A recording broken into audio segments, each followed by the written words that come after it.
Ano ang ambag mo dito sa Pinas? Annyeonghaseyo, Bugs. For today's video, we'll do something different.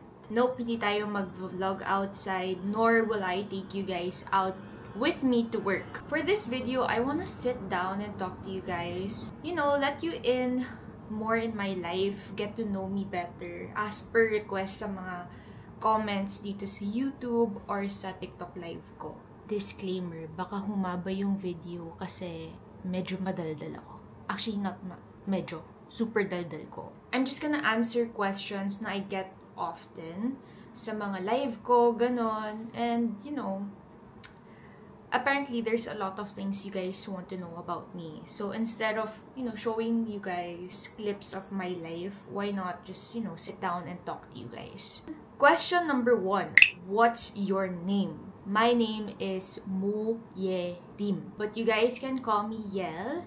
And as TikTok calls me Koreanang Konyo or Bugs. Really up to you. I don't really mind.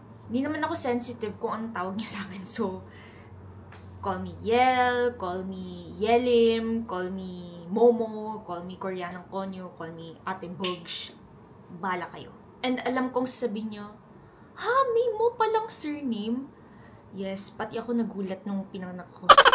But Mo is definitely a rare last Korean name. Konti lang kami na Mo. Second question is, how long have you stayed in the Philippines and why are you so fluent in Tagalog? I was born and raised here in the Philippines. Sang Hospital, UST Hospital pa ako pinanganak, guys. Doon ako inirin ng nanay ko. Most people assume na dito pinanganak, tas pinalaki ako sa Korea, but no. Well, to make things really short, I was born and raised here, guys. So, buong buhay ko nasa Pinas lang ako. And then, I only get to visit Korea once or twice a year. Kaya pwede nyo siguro isipin na province ko ang Korea and Philippines is definitely my first country. I like to think it that way. Paano nga ba ako natutong mag-Tagalog? When I was younger, I used to spend most of my days together with Ate Malin. Sino ba si Ate Malin? So, Ate Malin is my nanny, or as in Tagalog, we would call her Yaya. But I hate using the term Yaya. Hindi ko alam bakit, pero ewan ko, parang doesn't sit right with me. So, si Ate Malin, she is from Leyte. Growing up, my family wasn't well off. So, hindi ko alam kung familiar kayo sa Cartimar Market. Yung palengke talaga, as in wet market. Bilihan ng mga prutas and gulay, ganun. We used to live right beside Cartimar before. And, basta parang apartment pa siya, hindi siya condo. Parang feel ko may multong lalabas, ganun. So, doon kami nakatira dati. And, I would say privileged enough to, you know, have someone take care of me. But, you know, financially, we're not doing well nung time na yun. I know, isipin nyo na parang, financially not doing well, pero may katulong. Well, kasi nung time na yun, she really needed the job also. So, we were kinda like, helping out each other. But, ayun nga, we weren't doing well off nung time na yun. Pinalaki talaga ako ni Ate Malin nung simulang bata pa ako. I think she was with our family nung 2 years old pa lang ako. And then, she stopped working 2 years ago din. Kasi she wanted to focus more on her family kasi she has 3 kids na, ganon. So, you know, I wish nothing but the best for Ate Malin and her 3 beautiful babies. Ayun, so natuto talaga ako kasi siya yung lagi kong kasama sa bahay. And then, minsan, English yung salita niya sa akin, minsan, Tagalog. Tas kapag nababoysit siya, binibisaya niya ako. That's why I also understand a little bit of Bisaya. And also, kapag wala kaming ginagawa sa bahay, usually she would take me out sa labas ng apartment. Kasi nagpapapansin siya sa crush niyang nagbebenta ng quick-quick. Tapos, yung ginagawa ko doon, kapag lumalabas kami, yung, okay, I used to have this staple hairstyle. May dalawang siopaw sa ulong ganun. Tapos, ginagawa kong mascot nung quick-quick kuya. Kaya, ayun, binubudol ko yung mga tao. Kasi ako lang yung singket doon sa, area na yun, sa location namin. So, kapag may dumadaan, sinasabi ko, hello, bili na po kayo. Ganun ako, Tagalog. Tapos nagugulit yung mga tao. Hala! Nagugulit sila kapag nalaman nilang Koreana ako. Tapos nagtatagalog nung bat pa lang. Tapos, ayun, siguro, ayun masasabi kong first side job ko. Naging mascot ako. At ang bayad sa akin ni kuya is isang stick ng kwek-kwek. Tapos, kapag, day off ni Ate Malin, kasama ko pa din siya. Inuuwi niya ako sa bahay nila sa Pasay. Tapos, nakipaglaro ako ng Chinese garter kasama yung mga bata sa tabi. Tapos, minsan, dinadaldal ko yung mga nagbebenta ng banana Q. Ganon. Kaya siguro, natuto ako ng mas lalo kasi I keep communicating with people using Tagalog. And then, of course, sa school, most of my classmates at that time were Filipinos or half Pinoy Chinese. Number 3, half Filipino ka ba? If dito ka pinanganak, edi Filipina ka. Unfortunately, hindi po ako half Filipina, nor am I considered Filipina because I was born here. Nasa Pinas po tayo, hindi po tayo nasa USA. In the Philippines, if you listen to your HECAC class or any Filipino subjects, Filipino history related subjects, Philippines, yung system dito sa Philippines is by blood. So, in the case of the system sa US, it's by soil. I think so, soil, tama ba?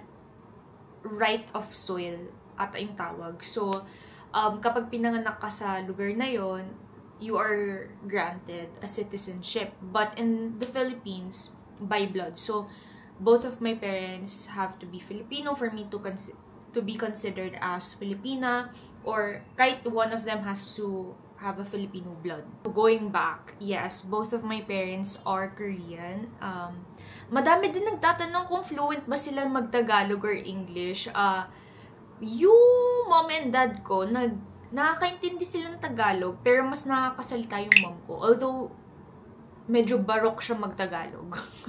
May mga nagtatanong din na, paano kayo napadpad dito sa Pinas? Okay, so this is a long story, but again, as I told you guys earlier, our family wasn't really well off, both mom and dad side.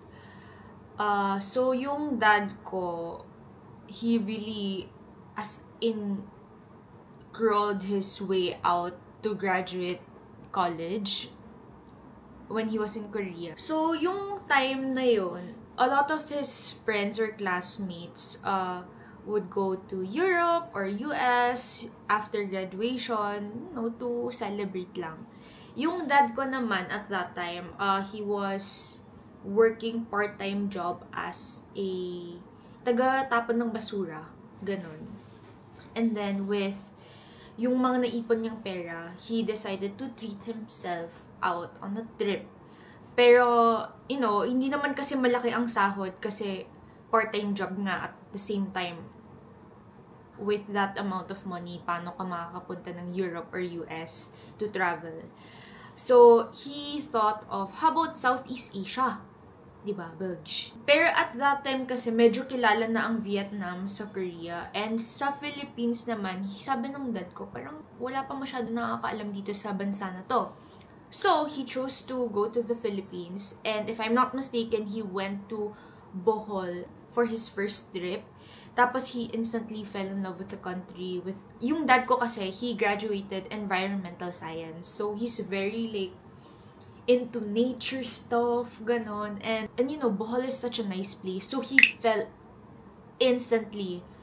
Tapos, at that time, he had a college senior ata, or parang kuya-kuyahan who was working in the Philippines as a tour guide.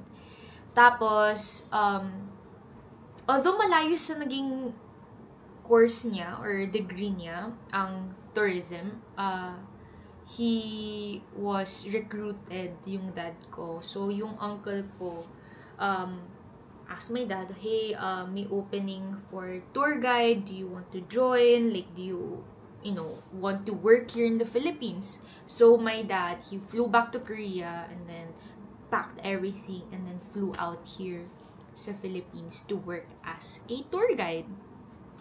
Tapos, so he worked his ass off talaga as a tour guide. Like, magigising siya ng 3 a.m. minsan 2 a.m. pick up guests and then diretso travel. He would tour them around Intramuros.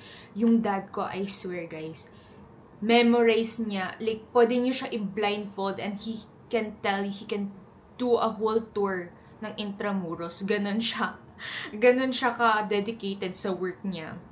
And then years passed by, he was very well known to be one of the top Korean tour guide in the Philippines nung time na yun. And then, right before I was born, my dad decided to create his own travel agency, which is now Basecamp and Resorts Book, na lagi kong minimension dito sa vlog na to. Okay, question number 4. Where did you study and what course? So, when I was younger, yung sa Cartimar area ko, I used to study at Pasay Chonghua. And then, grade school, nasa St. Peter the Apostle School ako. Guys, hindi yung libingan ha. Basta school siya sa Paco. And then, high school, I went to AIS. And then, for college, I went to Enderan College. And my course there was marketing management.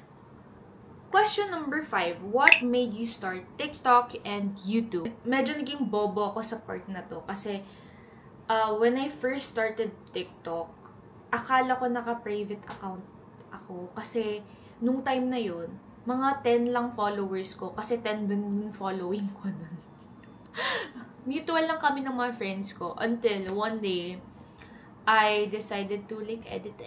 Parang, you know, for fun lang. Ganun. Tapos, kasama ko yung kapatid ko, yung si Yejun, na pinakilala ko sa inyo in my previous vlog before this.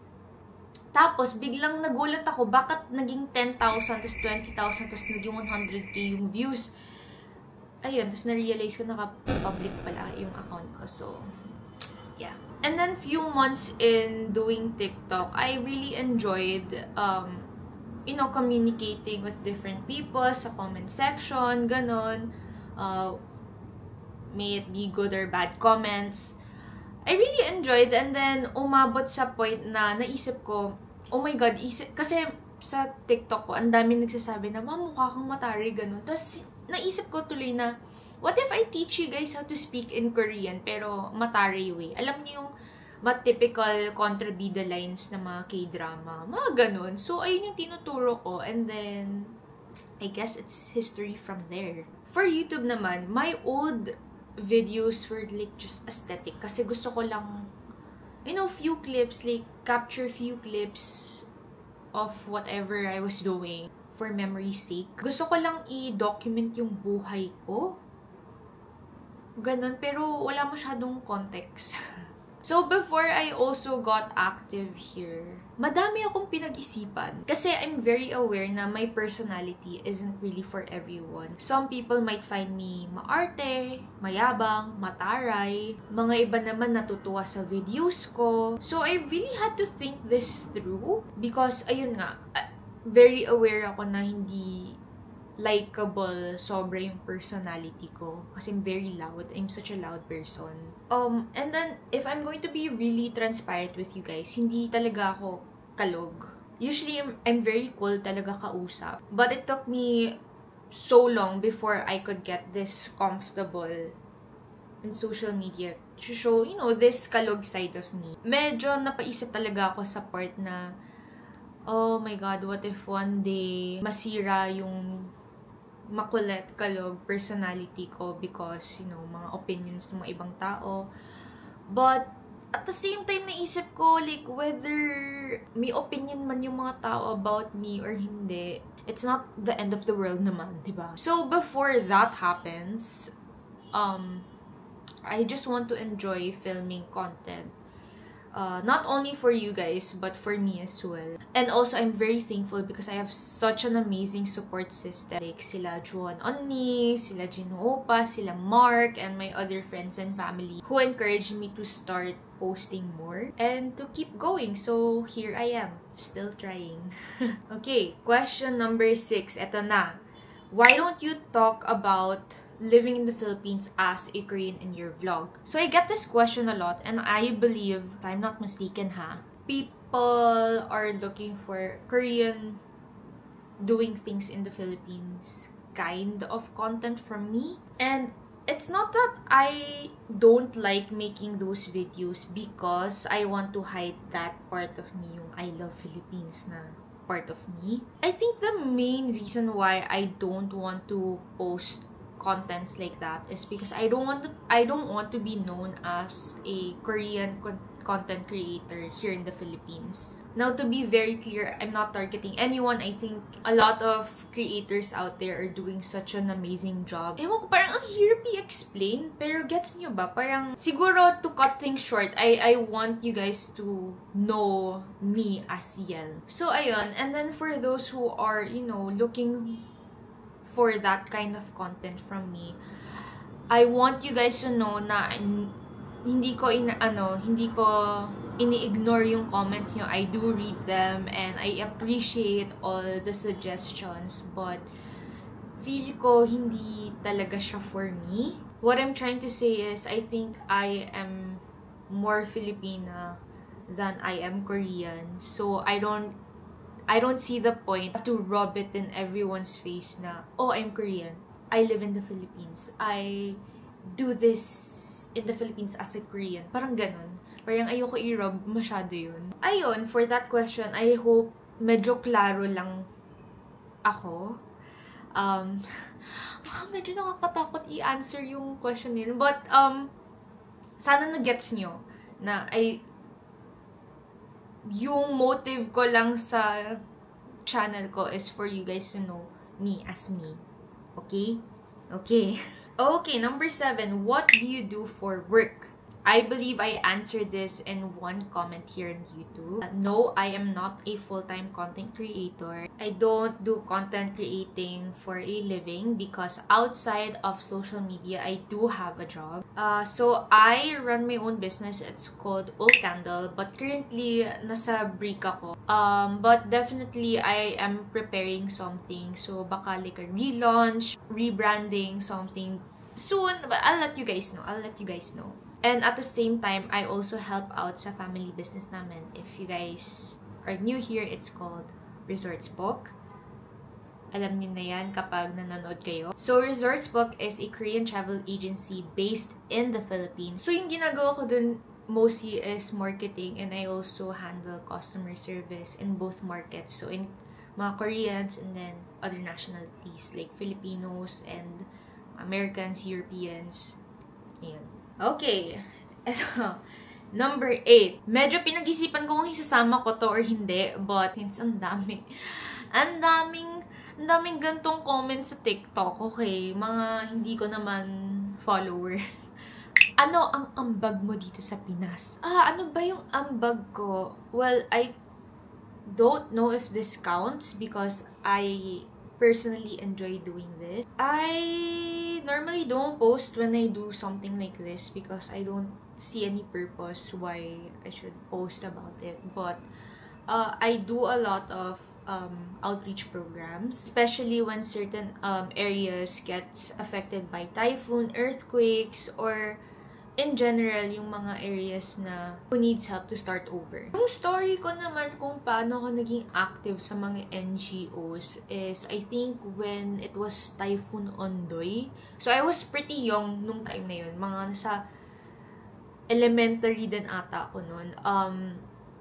My mom and my dad are very active sa church. So, we used to go on donation. So, ayun yung first donation drive na ginawa namin together with the NGOs. Nung time na yon, there were a lot of houses and families na naging affected by the Typhoon Ondoy. You know, yung time na yon, may mga damit ako na hindi sinusuot. So, I would pack them and then we would drive. So, hindi ako nag-iwan lang ng gamit and then, guys, donate, gano'n. No, my parents really drove me together with them and the NGO teams to certain locations, and I personally handed out my clothes to kids who were my age at that time. You know, just seeing them being happy with those clothes really, I don't know, it touched me in a way nung bata ako. So, I think that's how I first started being active sa mga NGOs. And then in between, there were still a lot of mga donation drive, mga damit or pagkain na gano'n. And then, eto yung mga ikakwento ko lang sa inyo, mga big drive na naginawa namin. And then, yung eto naman was Typhoon Yolanda. So, my dad and I think I was 13 years old. I was the youngest sa NGO, and my dad and I flew out to Tacloban just 2 days ata after the typhoon. Time na to, I wasn't just donating clothes. I went there, I volunteered as the youngest translator kasi we flew out doctors from Korea. Kasi nung time na yon, sobrang limited lang yung clinics and available doctors at that time sa area na yon. So ayun, grabe, nung time na yun, it was really heartbreaking talaga kasi kahit sa daan ang daming bangkay and I had to help carry the corpses nung time na yun. At the same time, I also had to translate kasi limited nga yung mga clinics nung time na yun and the doctors. So, when we flew out doctors, may mga tao talaga na super injured. So, may manang nung time na yun na may branch na nakasaksak sa ang tawag dito, hita niya. Tapos, we had to get that removed kasi medyo it got really badly infected talaga. And feel ko if lumipas siya ng ilang days pa, baka mabulok na yung yung paa niya nung time, yung hita niya nung time na yun. So, I had to go with the doctor, and then while the doctor was doing the surgery sa manang na yun, I had to watch each step and then translate it to the family para aware yung family sa kung anong steps na yung ginagawa ng mga doctors. When I was super active sa business ko sa All Candle, we also do a lot of donation drives, help other NGOs or groups of entrepreneurs who wants to donate. So, yeah, sometimes we would do like a lot of like canned goods, hygiene kits, mga for ano ba tawag dito? For school kits. May mga times naman nag-collaborate yung business ko together with my parents' business.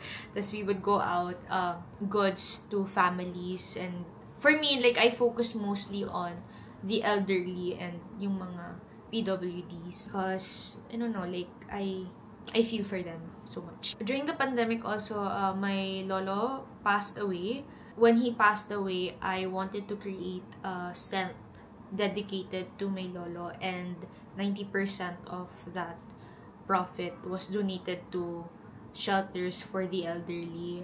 So, ayun, hindi man siya super bongga na ang bag, but if ever I do join an outreach program or may mga programs out there, and if you guys are interested, I'll let you guys know. I swear, it's so heartwarming to see all these smiles after these programs. So, if ever may makakita kayo na NGOs hosting like an outreach program, I do encourage you guys 100% to join. You guys, kahit kapag wala kayong ma-donate, at least volunteer to help out.